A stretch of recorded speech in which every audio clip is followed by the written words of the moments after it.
Okay friends, यहाँ पे हम लोग अब करने वाले हैं miscellaneous exercise of the chapter number 14, 14.1, 14.2, 14.3, 14.4, 14.5 के सभी क्वेश्चन स्टेप बाय स्टेप मैं ऑलरेडी सॉल्व कर चुका हूँ। प्लेलिस्ट में जाके उसके पूरे सॉल्यूशन देख सकते हैं, कंसेप्ट देख सकते हैं, अच्छे से समझ सकते हैं। ठीक है, अगर अभी तक नहीं देखा तो पहले उसको देख लीजिए ताकि मिसलेनियस एक्सरसाइज सॉल्व करने में आप लोगों को कोई प्रॉब्लम नहीं आए। क्लियर है? अगर आपको लिंक नहीं मिल रही है तो आप मुझे कमेंट करिए, मैं उसके लिंक भी आपको प्रोवाइड कर दूंगा। ओके, तो चलिए स्टार्ट करते हैं मिसलेनियस एक्सरसाइज 14।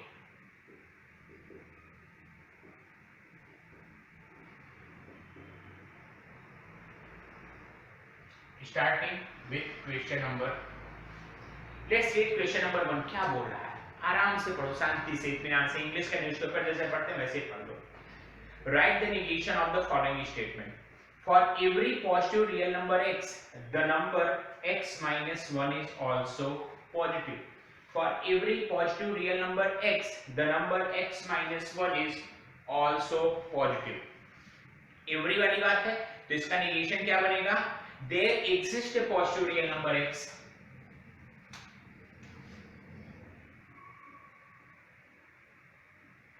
आंसर लिख रहा हूं, क्वेश्चन आपके पास है। There exists a positive real number x such that x minus 1 is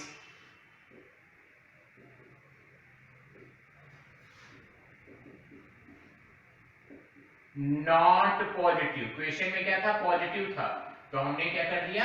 not positive. समझ में आ रही है? कौन सी चीज यूज किया? यूनिवर्सल स्टेटमेंट का निगेशन, एक्सेंशियल ऑफ निगेशन। ये बात हो चुकी है अपनी क्वांटिफायर्स में। ये कैसा था? यूनिवर्सल क्वांटिफायर था, हमने उसको क्या कर दिया? एक्सेंशियल क्वांटिफायर में कन्वर्ट कर दिया। ऑल कैट्स स्क्रैचेस, ऑल का नेगेशन क्या होगा? There exist a cat.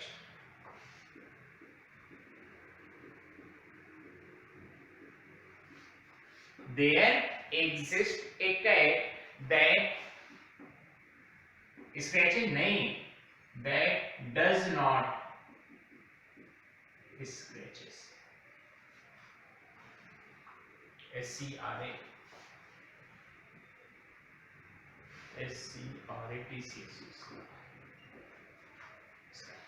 Clear हो गया?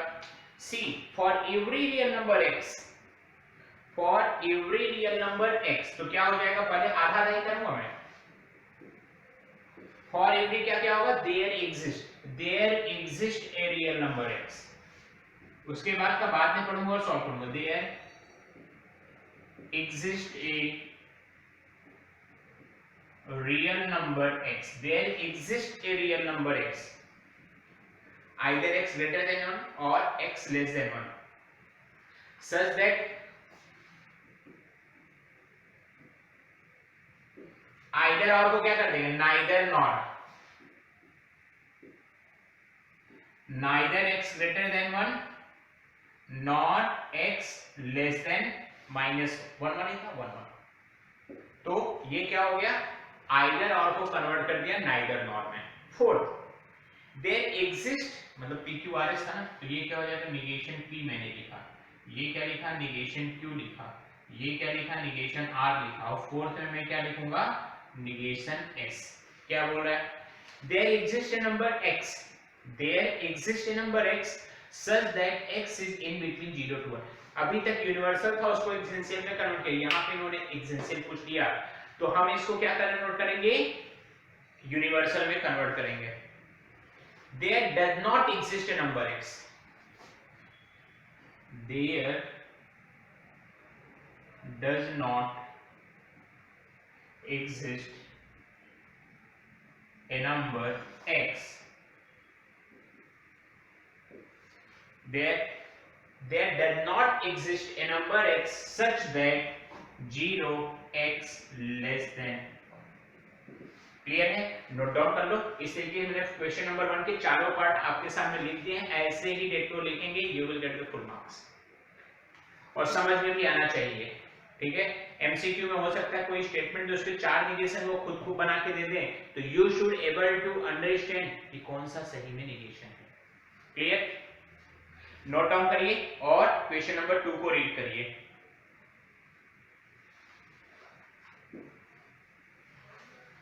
अब बात आ रही है कन्वर्स और कंट्रा पॉजिटिव की।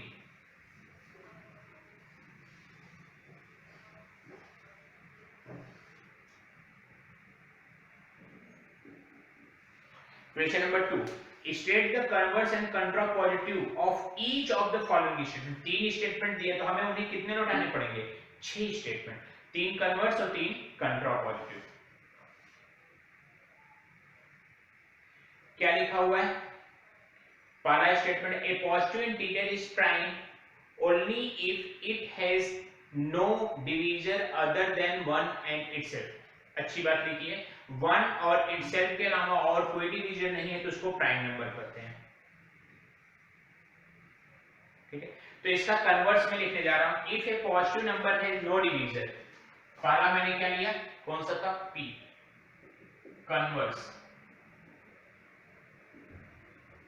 बार बार मुझे देखना पड़ेगा, a positive integer is prime only, तो यहां चलेंगे ना रिवर्स, नॉट नहीं लगाना लेकिन उल्टे डायरेक्शन में चलेंगे। If a positive integer has no divisor, if a positive integer number, positive integer has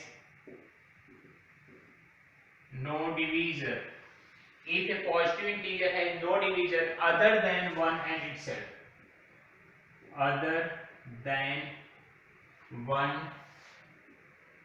and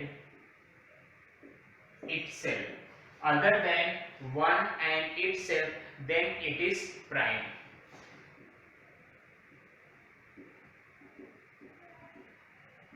अब इसी का अगर मैं कंट्रा पॉजिटिव भी लिखूं तो क्या होगा?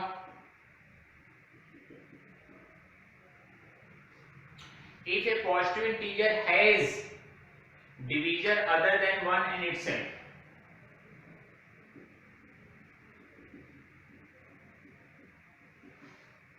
if a positive integer has divisor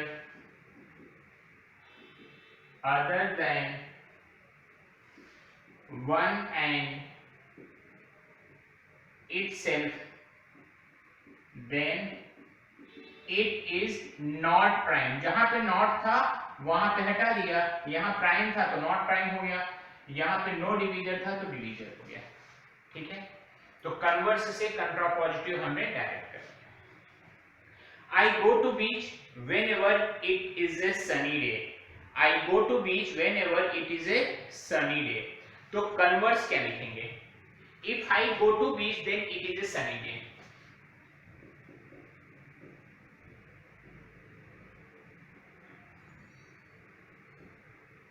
If I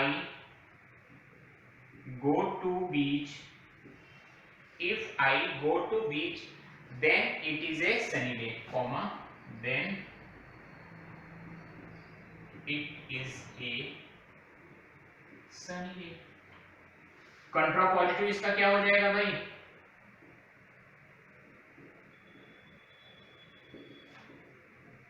If I do not go to beach, then it is not a sunny day। वो क्या होगा? सनी नहीं होगा उससे। क्लियर होगी बात? Third, if it is hot outside then you feel thirsty।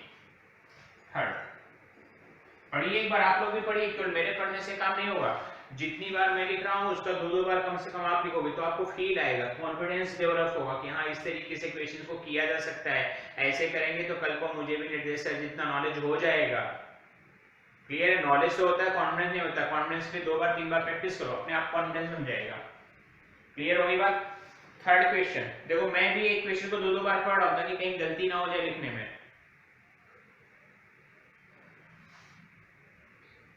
Converse लिखेंगे, if you feel thirsty then it is hot outside। converse. If you feel thirsty,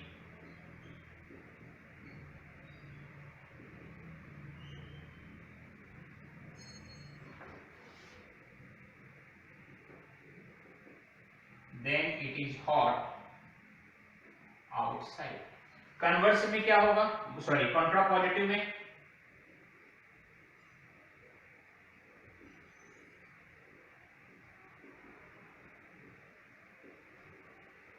if you do not feel thirsty,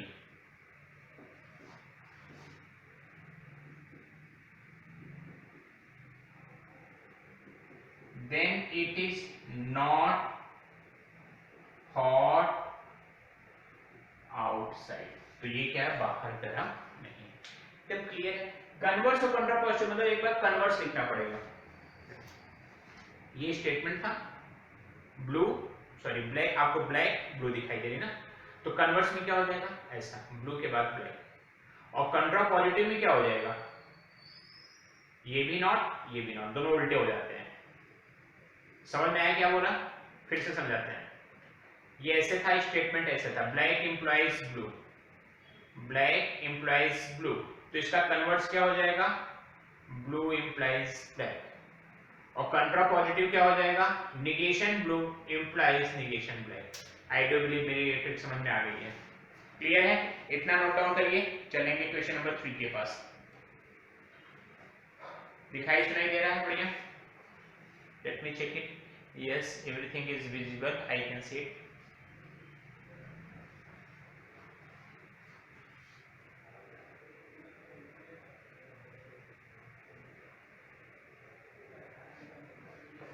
Done? Okay.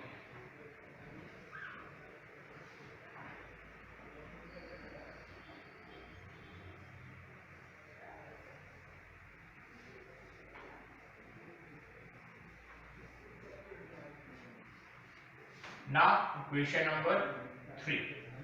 It says write each of the statement in the form of if then PQ conditional, ऐसा होगा तो वैसा होगा, ठीक है। इन्होंने it is necessary condition डाली है या इस तरीके से, हमें इसको इफ एंड देन में कन्वर्ट करना है, कंडीशनल वे में लेके जाना है, P implies Q के फॉर्मेट में लेके जाना है। It is necessary to have a password to log on to the server, server पे लॉग ऑन करने के लिए पासवर्ड चाहिए। तो if you log on to server then you have a password. First if you log on to the server then you have a password.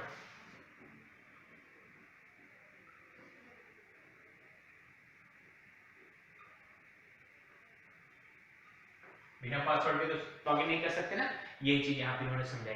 There is a traffic jam whenever it rains. If it rains, then there will be traffic jam. हमेशा output बाद में लिखेंगे, पहले बारिश होगी फिर traffic jam होगा। Traffic jam होने से बारिश नहीं होगी, बात समझना नहीं तो सूरत में तो डेली बारिश होने लगे। Second, if it rains then there will be traffic jams. Then there will be traffic jam. Clear हो गई बात। थर्ड आते हैं, you can access the website only if you pay a subscription fees. तो इसका क्या आएगा, if you can access the website then you pay a subscription fee. If you access, third,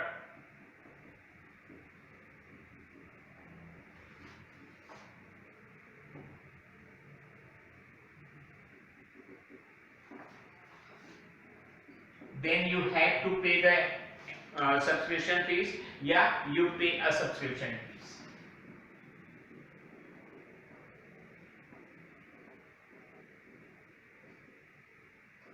ठीक है, कोई पायरेटेड वर्जन नहीं चल रही। अगर उस वेबसाइट पे आपको एक्सेस करना है तो आपको सब्सक्रिप्शन फीस देनी पड़ेगी। क्लियर हो गई। तो ये छोटा सा था, इफ देन के फॉर्मेट में कन्वर्ट करना था, प्लेन बनाना था। इन्होंने दूसरे फॉर्मेट में दिया था, हमने इसको इफ एंड देन में कन्वर्ट करके रखा। क्वेश्चन नंबर 4 की तरफ प्रोसीड करेंगे। Rewrite each of the following statement in the form of P if and only if Q। Conditional statement ये भी है, थोड़ा दूसरे फॉर्मेट में हमें लिखना है। बड़े बड़े क्वेश्चन है। क्वेश्चन नंबर रहेगा 4। फर्स्ट कैसे लिखना है इसको? If and only if Q। P if and only if, मतलब P से Q भी जाएगा, Q से P भी जाएगा। If you work hard you will get into IIT if and only if you work hard. मतलब आप IIT में जाओगे अगर आपने मेहनत किया है, और अगर आपने मेहनत किया है तो IIT में जाओगे। क्लियर हुआ? इफ एंड ओनली इफ का मतलब ये होता है बाई डायरेक्शनल होता है। प्रीवियसली जब हम लोगों ने कंडीशनल स्टेटमेंट लिया था तो इसको डिटेल में डिस्कस किया है। अभी हम लोग केवल क्वेश्चन सॉल्व करने वाले हैं। If you watch television, then your mind is free, and if your mind is free, then you watch a television. Television देखोगे तो माइंड शांत रहेगा, और शांत दिमाग है तो टेलीविजन देखोगे। ठीक है? You watch television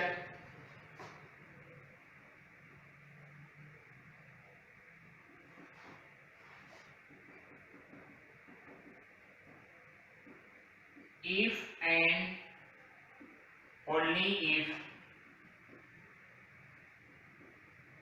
your mind is free। ऐसा ही वर्ड यूज किया, your mind is free। Clear हो गई बात? Second, if for you to get an A grade, आपको A grade लाने के लिए it is necessarily and sufficient condition that you do all the homework regularly। For getting A grade, it is necessary and sufficient condition to do your homework regularly। ठीक है? You get an A grade if and only if। Second,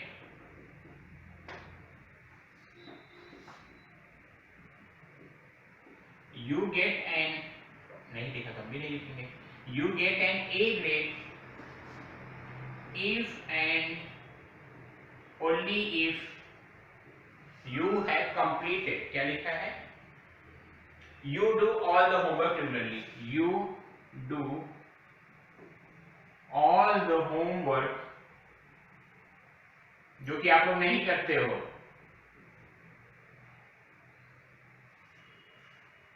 regularly. ठीक है? So you get an A grade if and only if you do all the homework regularly। एकदम सही बात लिखी है, आपके एकदम दिल पे लगने वाली बात लिखी है कि ऐसा करोगे तो ऑब्वियसली A ग्रेड आएंगे, 95% आएगा, सब कुछ होगा, लेकिन होमवर्क ही आप नहीं करते हो। मैं बोलूंगा कि आज जो है इसके सभी एक्सरसाइज एक बार फिर से कर लो, नहीं आ रहा है तो वीडियो देख के कर लो, लेकिन फिर से एक बार कंप्लीट कर लो तो मैथमेटिकल रीजनिंग में जेई लेवल तक कहीं प्रॉब्लम नहीं आएगी। बट आप नहीं करोगे तो फिर क्या करोगे? चलिए इसके थर्ड क्वेश्चन को देखते हैं। If a quadrilateral is a equiangular, मतलब सभी एंगल्स इक्वल हैं, then it is a rectangle, and if a quadrilateral is a rectangle then it is an equiangular. कोई भी क्वाड्रिलेटरल के अगर सभी एंगल इक्वल हैं तो वो रेक्टेंगल होगा, और रेक्टेंगल है तो सभी एंगल्स इक्वल होंगे। A quadrilateral is an इक्विएंगुलर।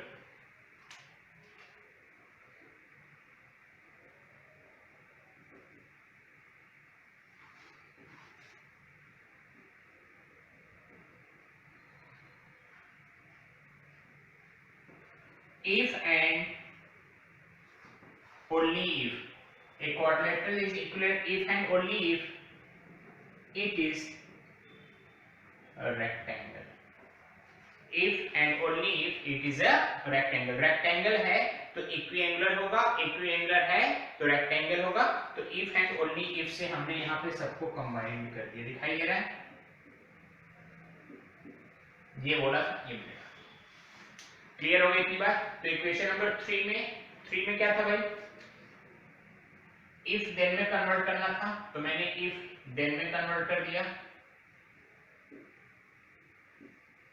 Fourth में इफ एंड ओनली इफ में कन्वर्ट करना था, तो मैंने इफ एंड ओनली इफ में भी कन्वर्ट कर दिया। इतना नोट डाउन करिए, 30 सेकंड्स का मुझे ब्रेक दीजिए, उसके बाद क्वेश्चन नंबर 5 भी करेंगे हम लोग।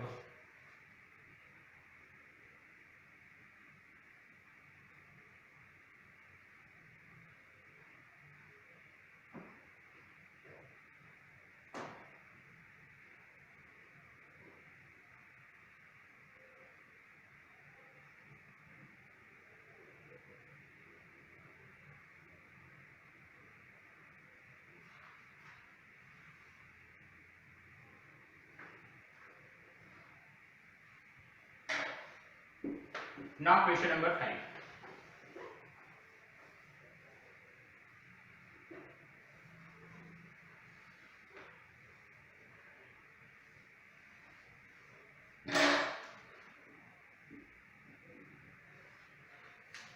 Given below are the two statement. P 25 is multiple of 5. Q 25 is multiple of 8. Write the compound statement connecting these two statement with and or. दो से इसे कनेक्ट करना and और से. In both case check the validity of the compound कि दोनों true हैं या false है. 25 is a multiple of 5. 25 is multiple of 5 and 8 और ये फॉल्स हो जाएगा. सेकेंड हो जाएगा 25 इज मल्टीपल ऑफ 5 और 8 और ये क्या हो जाएगा? ट्रू हो जाएगा. क्यों? और में जब यहाँ पे कनेक्टिविटी और लगा होता है तो कोई भी ट्रू है तो ट्रू है, और जब कनेक्टिविटी एंड लगा होता है तो कोई भी फॉल्स तो फॉल्स, या बोले तो एंड के केस में जब दोनों ट्रू होंगे तो ही ट्रू मिलेगा, और के केस में कोई भी एक ट्रू है तो ट्रू मिलेगा. क्लियर हो गई बात? Question number 6.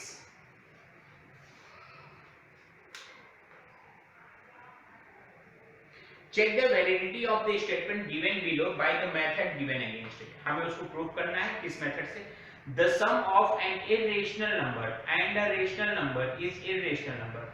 Method of contradiction. Contradiction method से हमें प्रूव करके दिखाना है कि sum of an irrational number and a rational number is irrational number.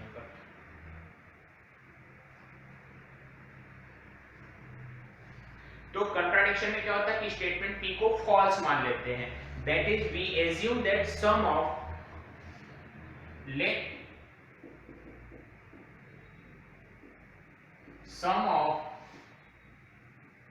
rational number and irrational number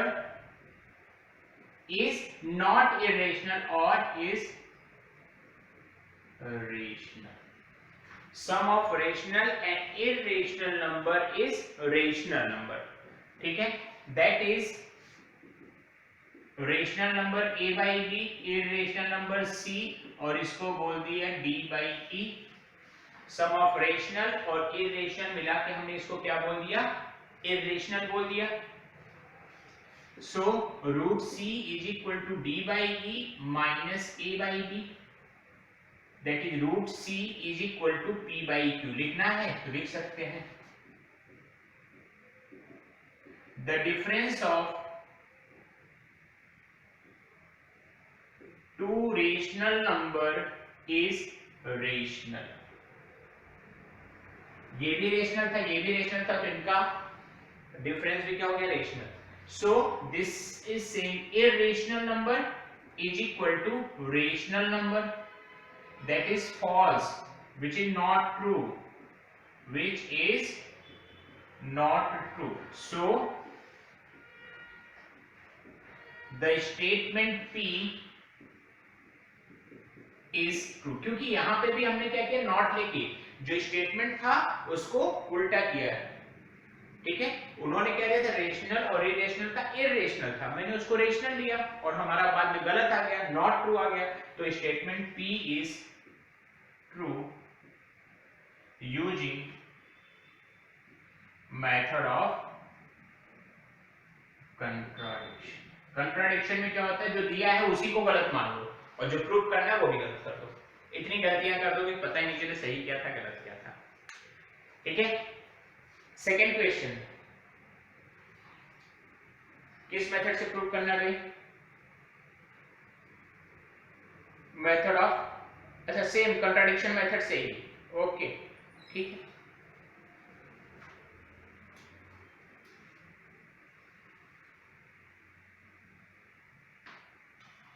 Let us assume for a real number n greater than 3 but n square greater than 9 is not true.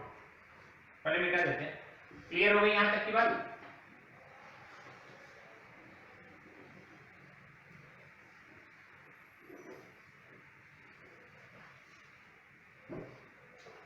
Question number 6 का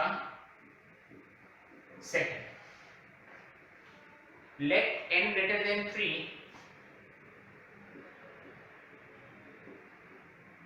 but n square greater than 9 is not true. n greater than 3 है but n square greater than 9 है, वो true नहीं है. That is n square less than 9. That is n square greater than 9 वो true नहीं है, मतलब n square क्या हुआ, 9 से छोटा. इक्वालिटी लगानी है, लगा लो. ठीक है. Now n greater than 3, तो n square greater than 9 आ गया, n square greater than 9 आ गया, but n square less than 9 बोल दो from equation 1. So using method of contradiction it is proved. ठीक है. It is proved that, पूरा लिख दो, for real number n greater than 3 implies n square greater than 9. If n greater than 3 then n square greater than 9. समझ में आया method of contradiction? 4 question आज कर चुके हैं, प्रीवियस एक्सरसाइज में भी और इसको भी मिला के. अच्छे से समझ में आनी चाहिए आपको बातें. इसको एक बार नोट कर लें, फिर हम लोग चलते हैं क्वेश्चन नंबर 7 के पास. काफी थ्योरेटिकल क्वेश्चन है लेकिन मैं करके दूंगा आपको.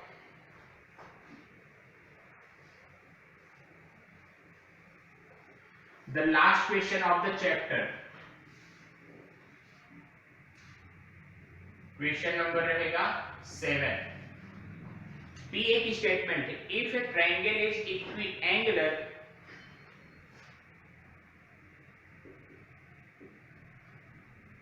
if a triangle is equiangular, then it is an obtuse angle triangle. Then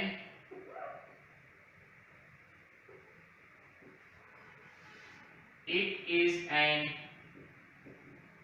obtuse angle triangle. ये हमारा एक स्टेटमेंट दिया हुआ है. क्या करना है इसको, ये देखते हैं.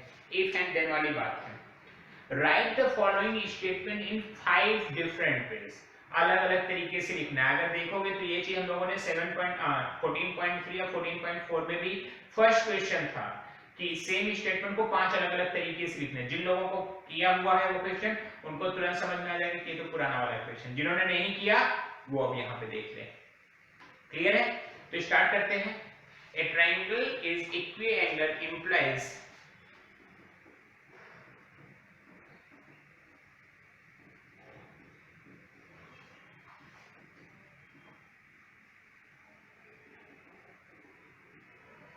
implies it is an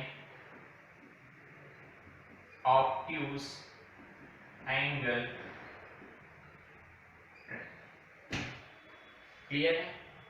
A triangle is equiangular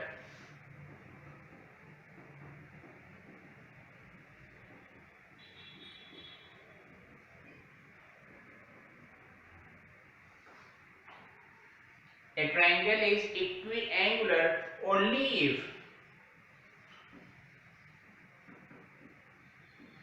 it is an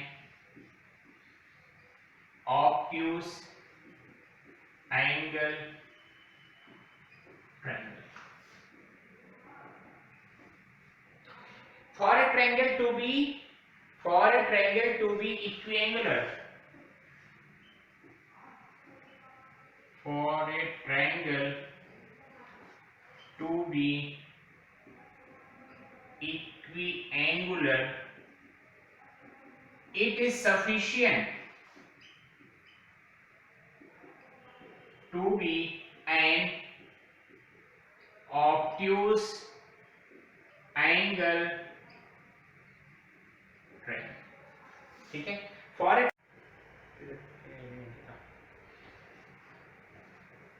बीच में मोबाइल बंद हो गया था, तो अगर आप लोगों ने अभी ये नहीं देखा है तो क्वेश्चन नंबर 7 है, जिसमें स्टेटमेंट है if a triangle is equiangle then it is an obtuse angle triangle. इसको हमें 5 डिफरेंट वेज में लिखना था। तो फर्स्ट वेज लिखा a triangle is equiangle implies it is an obtuse angle triangle। Second मैंने लिखा है triangle is equiangular only if it is an obtuse angle triangle. Third में आया for a triangle to be equiangular it is necessary to be an obtuse angle triangle। for a triangle to be an obtuse angle triangle, उल्टा चल रहा है। for a triangle to be an obtuse angle triangle it is sufficient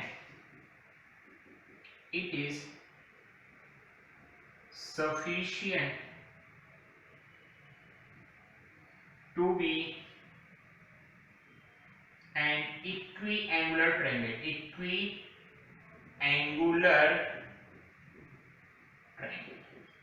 equiangular triangle होगा तो वो sufficient condition हो जाएगी। so it is sufficient। ठीक है, फोर्थ पार्ट मतलब फोर्थ हो गया। अब फिफ्थ पे चलते हैं। पांच तरीके से लिखे थे, पांचवा तरीका if a triangle is not an obtuse, contrapositive वाला है। if a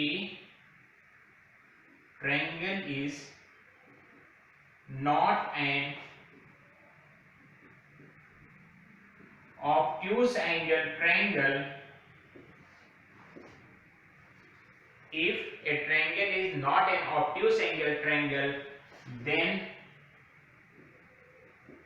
it is not equiangular triangle। तो वो इक्विएंगुलर ट्रायंगल नहीं होगा। बात समझ? तो इस तरीके से गिवन स्टेटमेंट को हमने यहाँ पे 5 अलग अलग तरीके से लिख दिया है। और फिफ्थ में क्या हो जाएगा? नॉट एन ऑब्ट्यूज, तो नॉट एन इक्विएंगुलर, जिसको हम बोलते हैं कंट्रापॉजिटिव, सीपी मेथड बोलते हैं। ठीक है, ऑलरेडी हम लोग इसको कर चुके हैं अपने फोर्थ लेक्चर में। तो इस तरीके से ये चैप्टर यहाँ पे पूरी तरीके से कंप्लीट होता है। पूरा डिटेल में कराया है, सारे क्वेश्चन लाइन से सॉल्व कराए हैं। इसको आप प्रॉपर्ली नोट डाउन करो, एक प्रॉपर नोट्स बनाओ और जेईई की एग्जाम में भी रिवाइज करोगे तो बहुत बेनिफिट होगा। क्लियर है यहाँ तक की सारी बातें? चलिए मिलेंगे नेक्स्ट लेक्चर में। स्टैटिस्टिक्स हम लोगों को भी पेंडिंग है, वो कंप्लीट करेंगे और इसी के साथ हम लोग 15 जनवरी तक मैथ्स का पूरा सिलेबस कंप्लीट करने वाले हैं और हो जाएगा। क्लियर है? तो चैनल को सब्सक्राइब करिए, वीडियो को ज्यादा से ज्यादा लोगों तक शेयर करिए ताकि हमारी चीजें भी और लोगों तक। ठीक, मिलते हैं नेक्स्ट लेक्चर में, तब तक बाय बाय।